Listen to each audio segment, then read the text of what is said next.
Welcome to Grant's Rock Warehouse, and tonight is yet another live episode in our One and Done series. Tonight's subject is Lowell George, the album from 1979.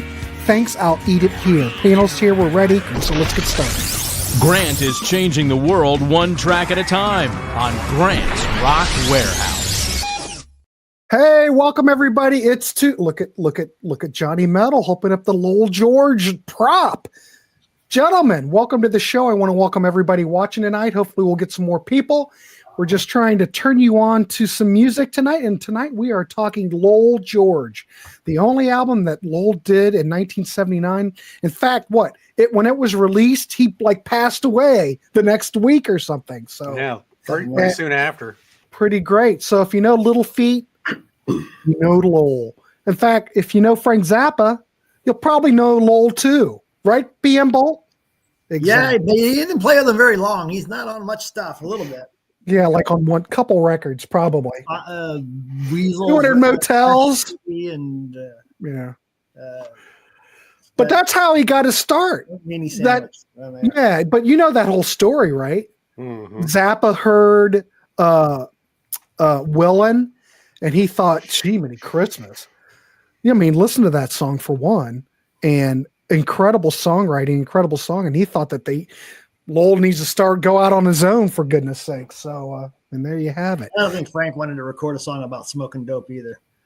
Well, yeah, but would Frank ever record a song that Lowell wrote? It was Frank's show. That's what he did. You know what I mean? He was fired from the Mothers of Invention, the Frank Zappa show. He was fired. He was fired? Probably from drugs and drinking. I don't know. But anyway, so by this time, Little Feat had been going on, and Little Feat had been going on for years. What was the record that kind of triggered that whole jazz fusion era? Was it, help me. I can't remember. Anyway, they were going into a jazz fusion type of thing. Yeah, it was right after the live album, right after Waiting for Columbus. Right. I think it was that album. And there you go. Yeah. So we're talking jazz. He wasn't really into that. Was album. He wasn't on that album, was he, or not? Yes. I think barely. He was on there, but he wasn't doing much with it, I thought. Yeah, that's true. That's true. Yeah. Yeah. So anyway, he wanted to get more back to his roots. And, this is more like Dixie Chicken. We're talking, in that kind of vein. So anyway, we thought this would be a good record to do because no one probably really knows this record a whole lot. And we're just trying to turn you on to music. So we've got Johnny Metal. We've got BM Bolt. We've got Yvon. Davey Creton's supposed to be here. He's having trouble getting in. I'm looking down at the bottom. I don't see him. I don't see Creton, but he's trying. So, gentlemen, how are you tonight? You ready to talk some Lowell George? Let's do it. All right. Well, before we get started, let's see. Who is here in the chat? We've got Ernesto going, who in the hell is Lowell George? Well, who in the hell is Ernesto? Let's see.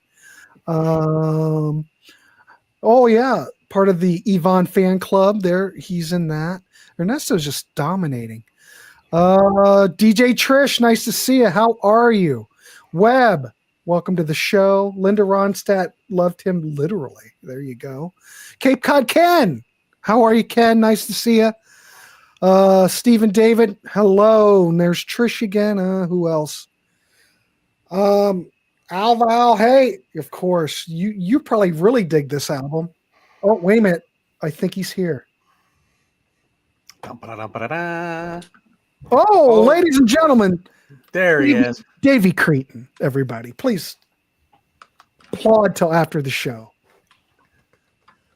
Davey, we'll let him get set up here real quick. Let's see. Jeff's here.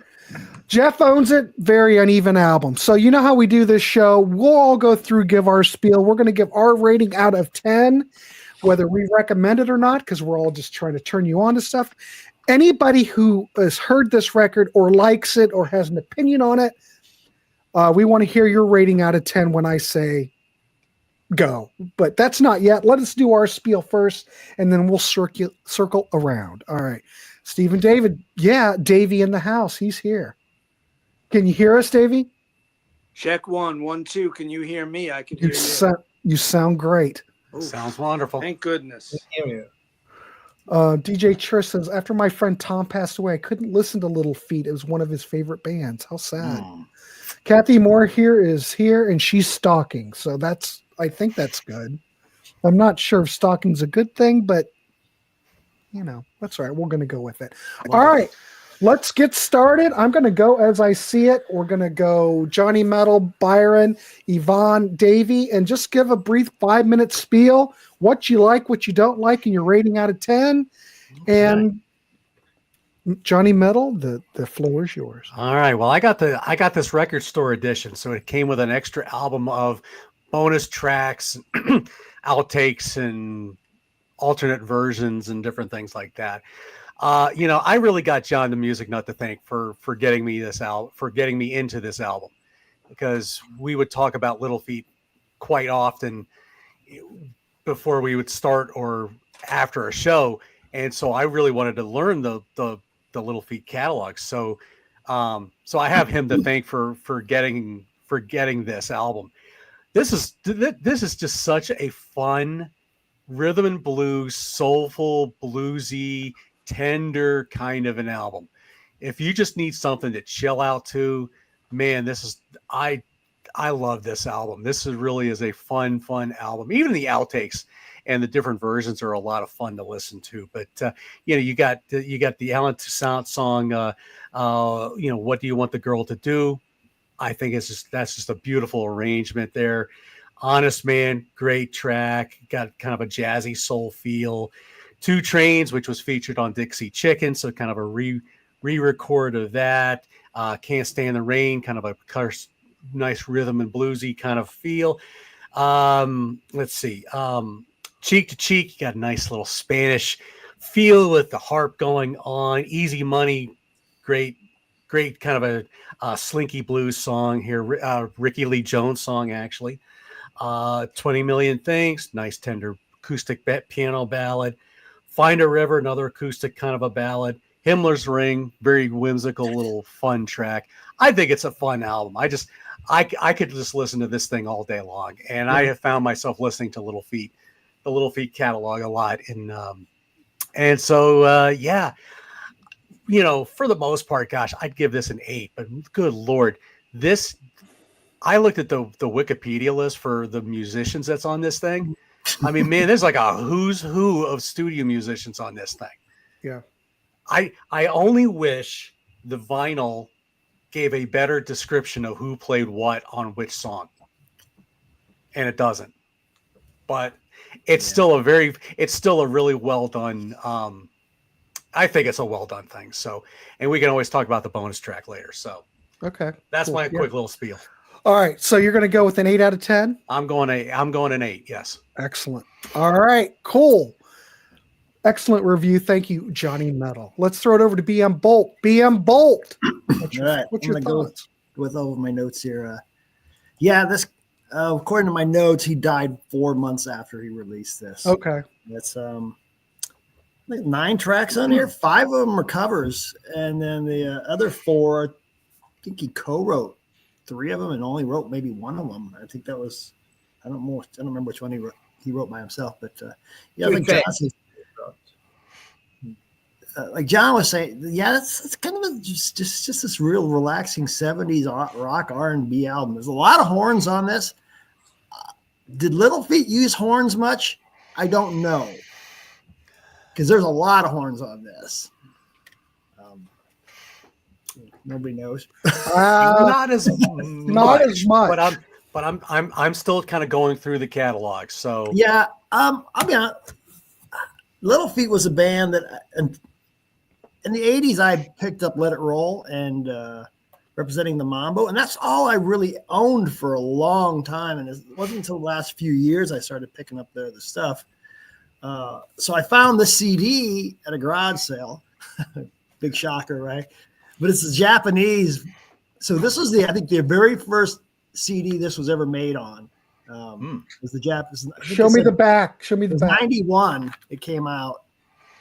Yeah, it's kind of like this came out in 93 in the States. It's very similar. Yeah. This is in that archives label on Warner Brothers. Mm-hmm.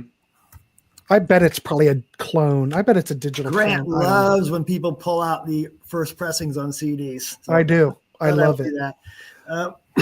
So yeah, I found it at a garage sale, and so I had to grab it because I had heard it once before, and I thought, but I've listened to it.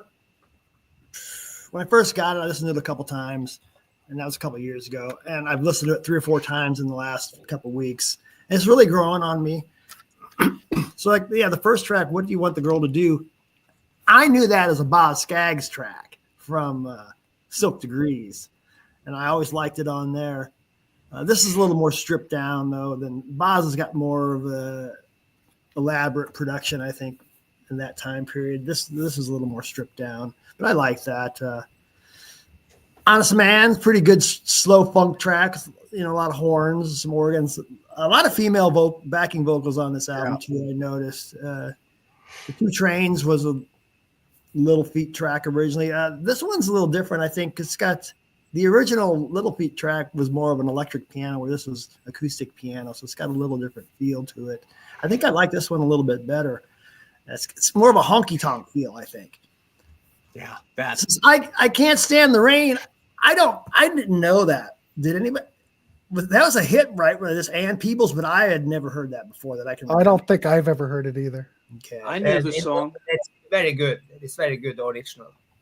Okay, yeah, it was a new one to me. So, okay, this Cheek to Cheek, the first song on the side too. Because this is something if you're down in Mexico, there's something you'd think you'd hear down there. It's got that Mexican harp going on. Okay, When I hear this, I think Linda Paloma by Jackson Brown. Anybody know that one? What album? What era is that from? That's from The Pretender.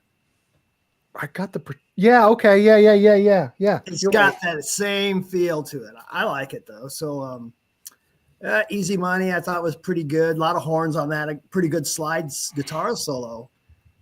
20 Million Things is a really nice slow ballad. I really like that quite a bit. Find a River was another laid back ballad that Fred Tackett wrote. The Himmler's Ring, the Jimmy Webb track, and it's totally vaudeville. You got female backing vocals, and this song really stands out. It's total. Well, this and Cheek to Cheek are completely different from the rest of the album, I think. Mm-hmm. But I thought that the Himmler's Ring was very interesting, very different though. And there was a bonus track on some CDs, I guess, called Heartache. I don't have that, so I listened to it. It was a nice acoustic ballad with Valerie Carter. It's on the 93 reissue. It's got a nice country feel to it. But if you'd asked me a month ago what I thought of this, I'd maybe give it a 5. But it's gotten a little better on me lately since I've been listening to it. I'm going to go with a 7. All right. I've been listening to it all day, and the more you listen to it, it kind of just relaxes you. It's a very relaxing record. Thank you, BM Bolt. I did want to say, I think, Webb, was it you that said that Lowell's vocals are just like butter? That's one of the things when I listen to this record that really stands out is how soulful and how really his vocal. What a great singer. He just has a wonderful tone.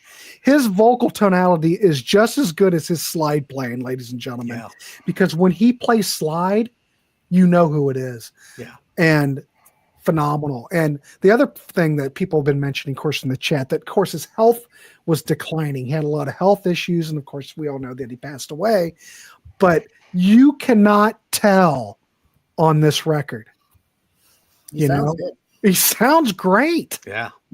I don't know. It's amazing. All right, cool. Thank you, BM Bolt. Let's keep going. So we've got a 7 and an 8. Helgard, short record, 34 minutes. Yeah, it is.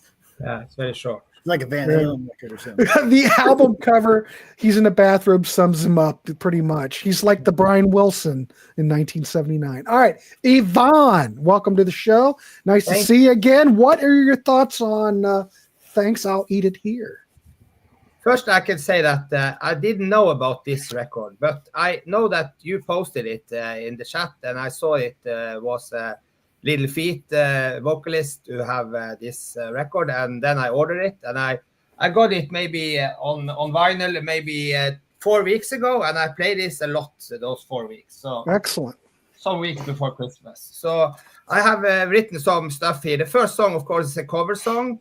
What You Want the Girl to Do. It's a very good punch pop and rock cover song, and I really like the nice backup singers on this, and very nice instrumental. So all the musicians here are very good. There is session music musicians have used. The Honest Man is a collaboration with the Little Feat guy, Fred Thatcher, I think. And it's a very good production, funky beat. I like funky music and like that. So the refrain is very good, the vocal is very good, the background vocal is very good, and top class session musician players on this Honest Man. A little reggae vibe also on this, funky reggae vibe on Honest Vibe. I like that. 2 Trains, funky little Feat song, very good, and it's of course you can find it on this Little Feat record here. Yeah, So, great record. Yep. Yeah. And that's one of my favorite Little Feat records. So Dixie Chicken.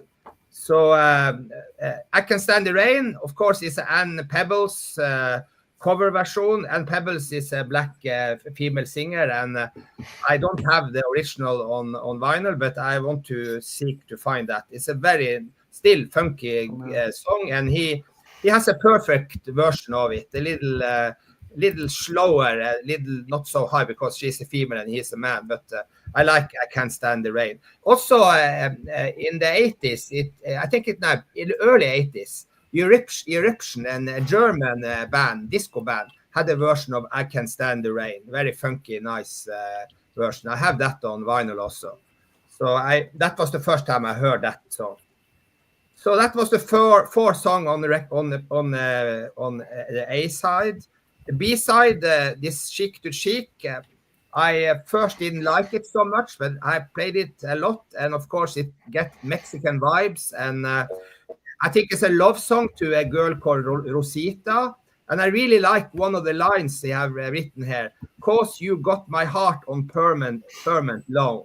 So he was leaving Los Angeles and go to Mexico and meet this Rosita. And so it's a nice, the session player here are very good in this Cheek to Cheek. Easy Money is a Ricky Lee Jones cover song, a lot of energy, and the studio musicians are very good. And Ricky Lee Jones, she had this song on her debut album in 1979, the same year he died. So this is also the first Ricky Lee Jones album, and I really like this also. So then we go over to 20 Million Things, and that's my favorite song on the album. I'm a ballad guy. I like slow songs, and this ballad here, 20 Million Things, are beautiful. Very, very beautiful. I really like this. It's my favorite. Then we go over to Find a River. It reminds me a little bit of a gospel song, and a stone tempo song, and they sing about the Lord and everything, and I like that. The last song on the page on this Himmler Ring, that's the song I didn't like. I didn't like that at all. It's a slow, very strange song.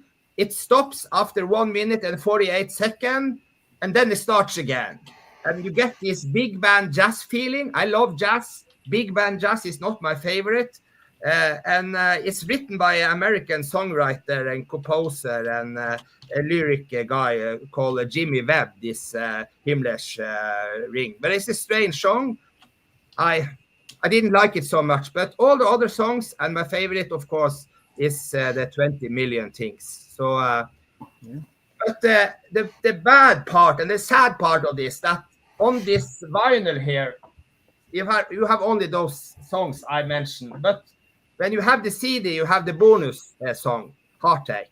And the bonus song is a very good, nice song. It's a duet with Valerie Carter, and she died in 2017. She got a heart attack. I think she had a lot of drugs problem. But then I search for Valerie Carter, and I find some albums that she had made. So now I'm in the rabbit hole, and I want to buy the two first album from her. But she was also a backing artist for Jackson Browne, Linda Ronstadt, Christopher Cross, and Little Feat, and James Taylor. So the bonus song Heartache, I like that the most, but I don't have that on my vinyl. But I give it 8 of 10. 8 of 10. Perfect. Yeah. All right. Awesome. Well, so we've got we do have a 6.5 in there. We got an 8, 7, and an 8. Thank you, Yvon. Well, let's throw it over to Davey Creton. Davey, welcome to the show. He made it here, ladies and gentlemen. Yes. So he's here. Thank you for having me. Sorry, of I course. was late. I had technical difficulties.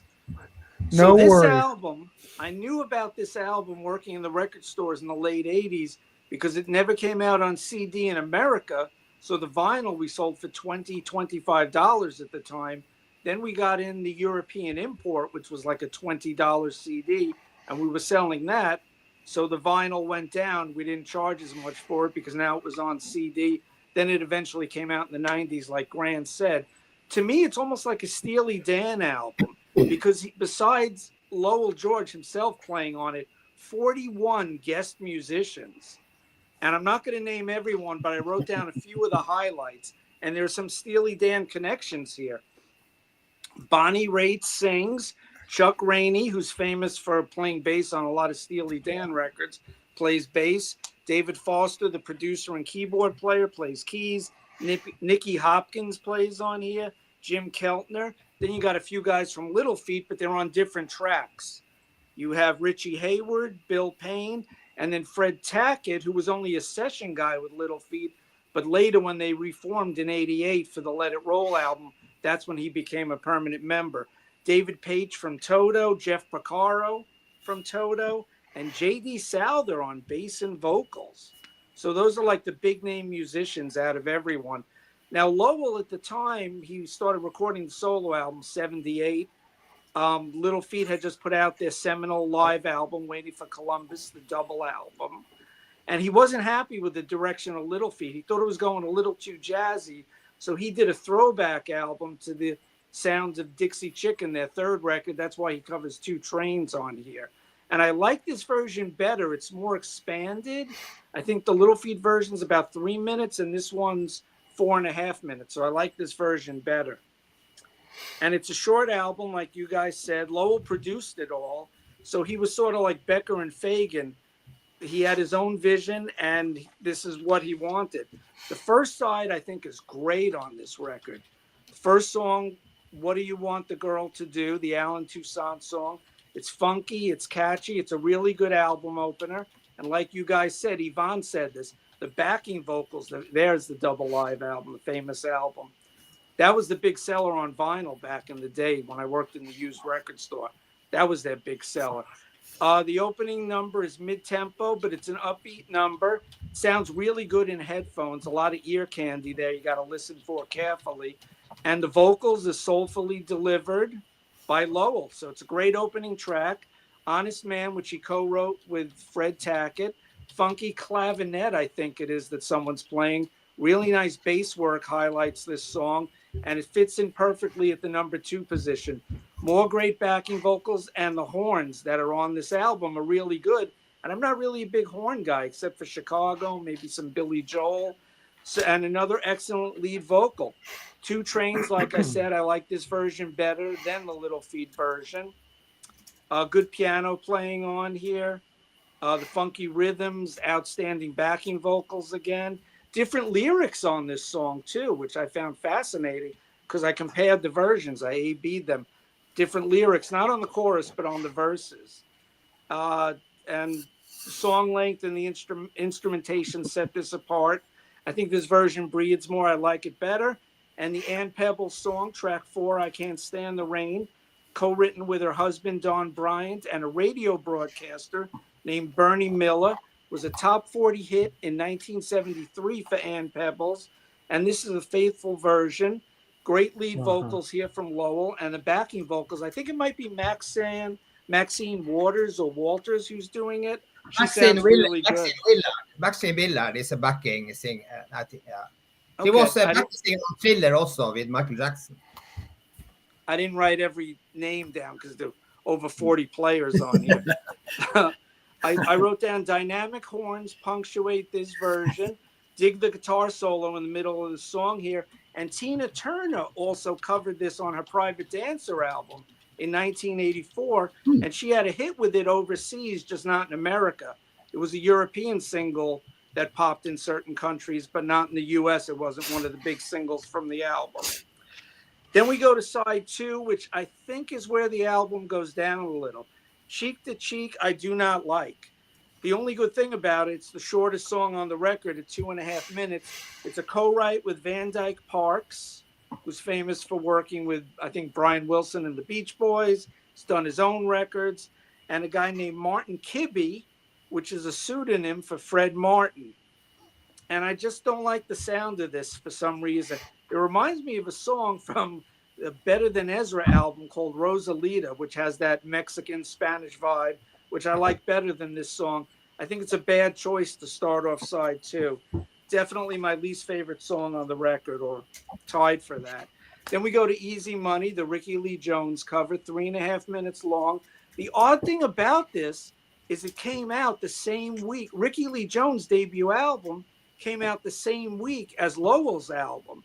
So because they were both on Warner Brothers, he must have heard an advance copy to cover this technically before it came out. So I thought that was very interesting. And her version is all about the stand-up bass on the song. This is a little different, but I like his version. I think her version is more laid back. His version pops more. Yeah. So this is a good song, but it took me a few times to get into it. Then you have my favorite song on side 2, 20 Million Things, which he co-wrote with his stepson, Jed Levy, which I find it fascinating. He co-wrote a song with his stepson. I really like the way the chorus lifts the song. I think this is an excellent deep album track. That's only fault maybe that it's really short. It's under 3 minutes. Very melodic and heartfelt song. Then we go to Find a River, written by Little Feat collaborator Fred Tackett, a little under 4 minutes. And this is a laconic, laid-back acoustic song, probably the closest thing, like someone mentioned, maybe it was Yvon, that it was a ballad. And I like this. Cool keyboards, acoustic guitar work, highlight this, along with Lowell George's vocals and the backing vocals. Then we come to the other stinker, I feel, on side 2, and ending the proper album with Himmler's Ring. Like someone said, it's vaudevillian, it's a Jimmy Webb song, but this just doesn't land for me. It just sounds weird. The subject matter is a little unusual. I won't go into that. So to me, Cheek to Cheek and Himmler's Ring are the low points on side 2. Then the bonus track, Heartache, written by Lowell and a guy named Yvon, just like you, Yvon. The co-writer of Heartache is Yvon Ulz, U-L-Z, I think it's pronounced Ulz. He co-wrote it with Lowell George, and it's a duet with Valerie Carter. I went back to her debut album from 77, where this song first appears, and I like her version better. This is acoustic guitar and vocals, but on her album, it's a piano ballad with strings, and it's a really nice arrangement. So this is a better way, I think, to end the album with Heartache than Himmler's Ring. But Valerie Carter's solo version from 77 is even better. It's on YouTube. I recommend everyone check it out. So overall, just 2 duff tracks on side 2, but side 1 is really good. I'm going to give this album a 7. All right. Beautiful.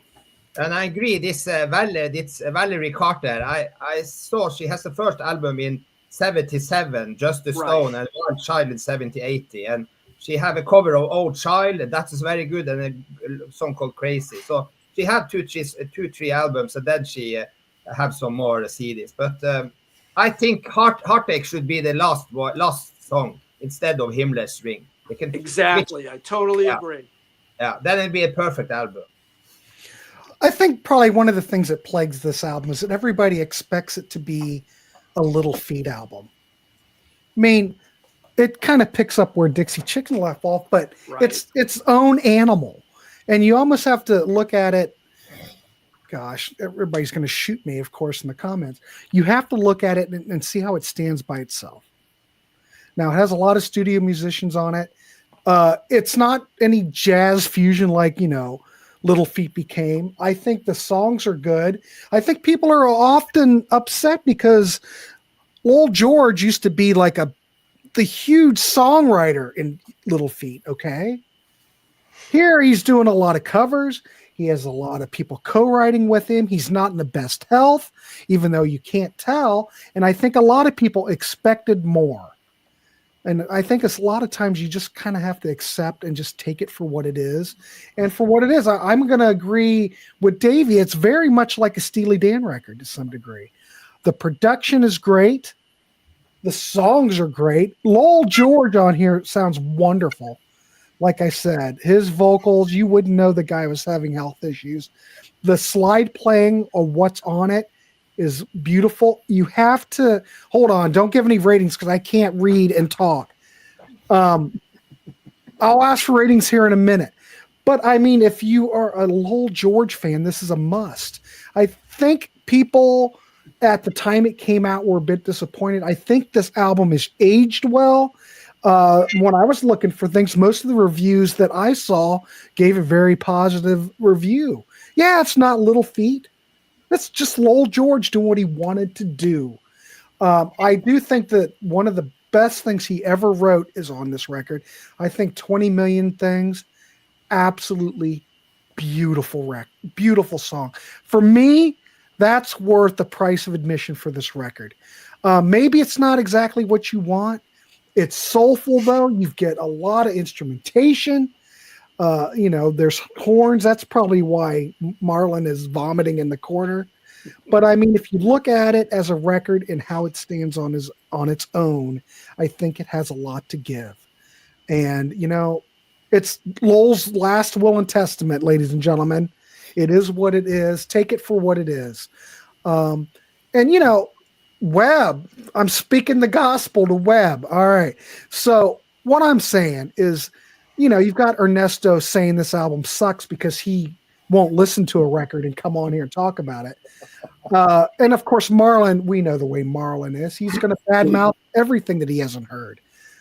All we're saying is we're trying to turn you on to stuff. And hopefully this might be a record you want to check out. Now, I've been listening to this record all day just so it's in my bloodstream.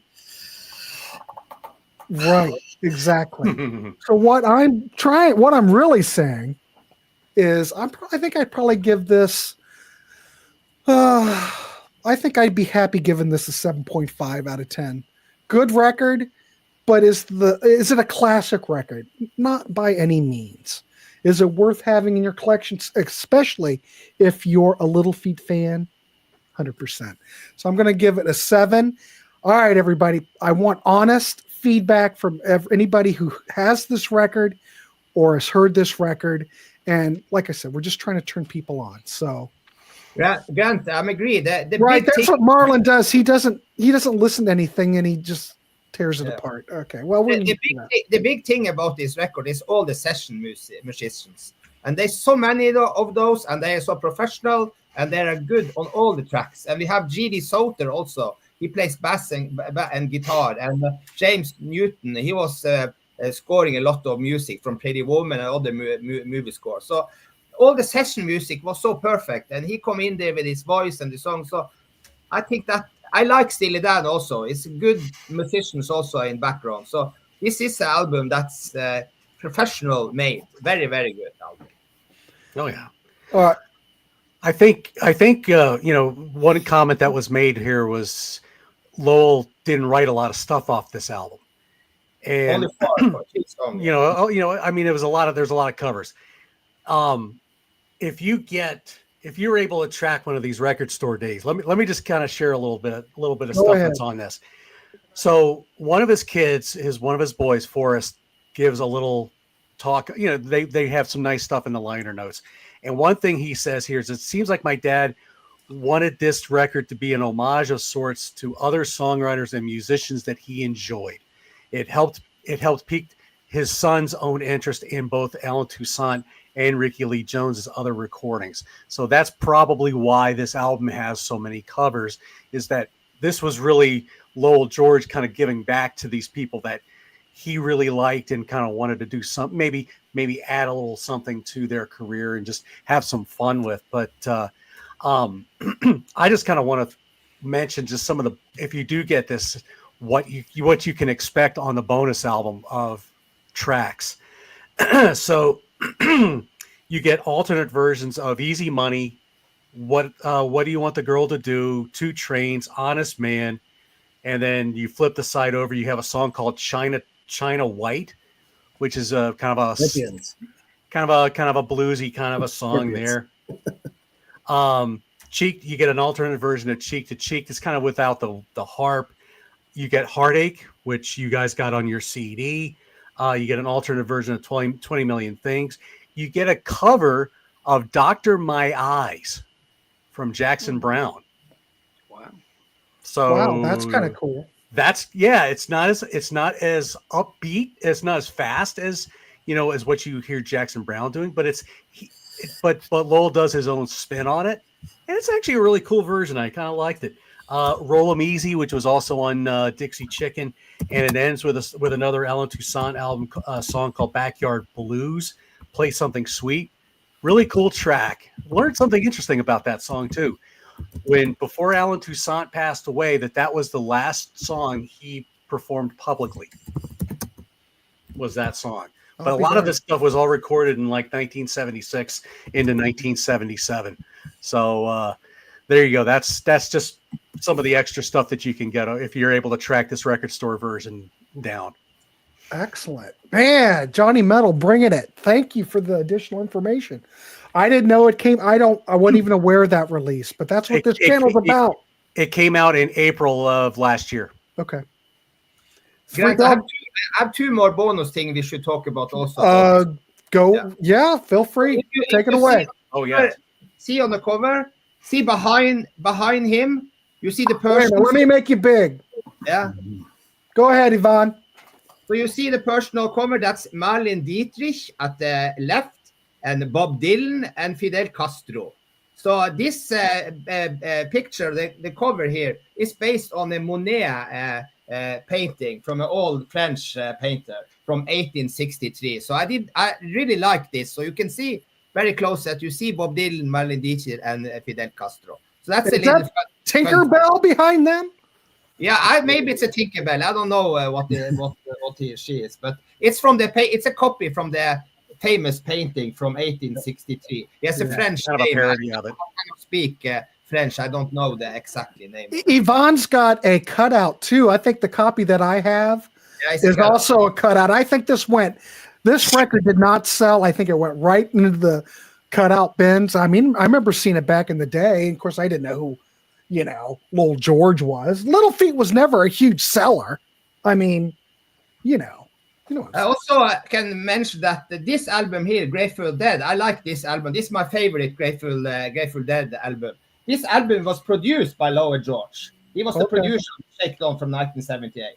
So it's a very good album. So he produced also some records. So the cover art was painted by Neon Park, and it's a satire of Manet's famous painting. I'm not even going to try to pronounce it, but you get the idea. Well, I know what it translates to: the luncheon on the grass. Okay. Yes. Yeah. Yes. All right, cool. And also, if you look carefully, there's a copy of beat poet Allen Ginsberg's famous poem "Howl" next to the posters. It's a book in the front there.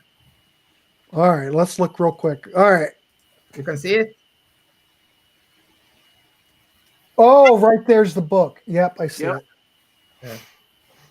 Wow, there you go, kids. Learning a lot. It is a picnic, Marlon. Right, breakfast on the two ground. Extra things to mention also, because I've picked those records. This is a Christopher Cross record, and Christopher Cross on this album from 1979. This was just the same year that Lowell George died. He dedicated the song "Ride Like the Wind" to Lowell George. So this is very nice. I really like that song also. And this also album here with Jackson Brown. the song on the page B on missing version. That's it's written to his daughter, to Lowell George's daughter, Inara George. So she was only 5 years old when her father, Lowell George, died.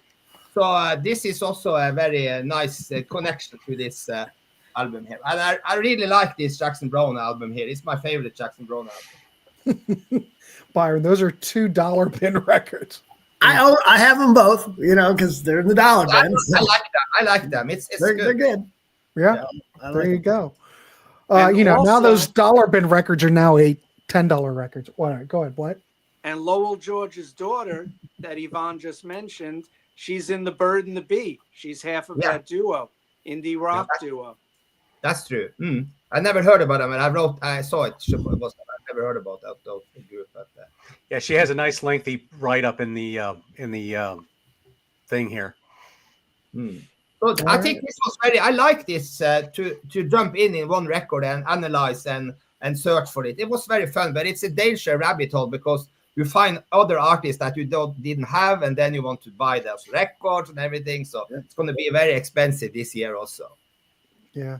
All right, kids. So excellent panel. Good job. Hey, I'm pretty pleased. Everybody in the chat, did you give me your everybody that's heard it, you've given me your rating? I'm assuming. So let's pick a dictator, a musician, and an old timer actress to have a picnic with. Yeah, Yvon, working it. All right. Let's do our calculate our average from everybody, and we have this sounds about right. We've got a 7.25 from everybody, and I think that's about. I gave it a 7.5, so I think I'm pretty secure. And Marlon, who has heard it. Oh, Marlon, should I put that in there? A 3.14. Nah, don't drag it down. I'm just going to leave it. Yeah. All right, cool. So there you go. I say a 7.25. I say we could definitely recommend this record. But we must also mention it. All this cover here from Little Feat is made by one artist called Neon Park. And he also made the cover to this record we're talking about today. So he was an illustrator and comic illustrator. So he made all those very nice covers to all the Little Feat albums. And I really like, when I see this art, I know this is a Little Feat album. And I really like this. And that's my favorite cover too. I love that. There's a lot of good stuff there. Yeah. So it's very nice to watch also. So when you have vinyl records, you can listen to it. And the nice thing with it, that you can watch it and see the nice cover art and feel it and everything. So that's a little notch up from the CD. But I love CD also. It's better than streaming, but this is top-notch vinyl. Okay, cool. All right, well, we'll wrap this dog up. I'd rather do shorter shows than longer ones. So I do want to thank the panel tonight, Johnny Metal, BM Bolt, Yvon, and Davey Creton. Hey, if you like what you said, hopefully we can turn you on to this Lowell George album. Go check it out. Leave a comment. If you haven't subscribed to Grant's Rock Warehouse, please do that. I would love to have more subscribers. And please leave a comment if you like this record or you don't like it. If you don't like it, please give a reason why you don't like it. That always is helpful. All right, gentlemen, let's wrap it up. Anything, real quick. Well, we got a couple minutes. Johnny Metal, what's going on in your channel? Anything coming up? Not much right now. I've only got two things going on with, I've got Mortification Monday, talking about an Australian Christian heavy metal band. And then I do an album track ranking A to Z. I'm going to move, since John and I are not doing a Wednesday show any longer, I'm going to move that to Wednesday night at the normal time that we were doing. So this week will be brought to you by the letter J. So y'all can figure out what I might be talking about tomorrow. Awesome. I can imagine. The Judy Bats? No, probably not. No. Janis Joplin? Jellyfish. Jellyfish? No. Ah, damn it. All right, cool. Well, I gave it a shot. And no, it's not a band that John and I did last year. Oh, That was my guess. that's what I thought. Rumor has it that Johnny Metal is a major dude. Nah. You are Johnny Metal. Come on, man. All right, cool. Davey Creton, what's happening in your channel? What's up next? What's going on? Give us some scoop. I just took a few weeks off for the holidays because I was working extra, but I'm coming back strong soon with more top 12 tune shows, more album rankings, more guests. Johnny Metal and I are going to do a show. Any major dude will tell you about it, but I really can't talk about it. There's a nice little hint there. Excellent. And Yvon, Yvon goes on Rachel's Ghost a lot. Yvon, is there anything coming up for you? Anything you want to discuss? Yeah, I have a plan to make 2 vinyl tags from the vinyl community. And I also want to tell about the music year from last year. I want to show my 10 to 15 best record I bought in 2024. Excellent. So I'm planning to do that also. And I also starting to come into jazz music now. So I will also talk about the best reissue of jazz that I bought last year. So that's the shows that I have planning to do. So I've been also a little slow after Christmas, but I'm coming back this weekend. All right, super. Just looking in my book, I do have my book. Oh, we've got a lot coming up. Next Tuesday, Grant. Sticks. Episode Davey will be back next Tuesday. We'll be back for another Sticks episode. BM Bolt will be back for more Zappa. We're going to do a Cheap Trick listening party here in February 2nd.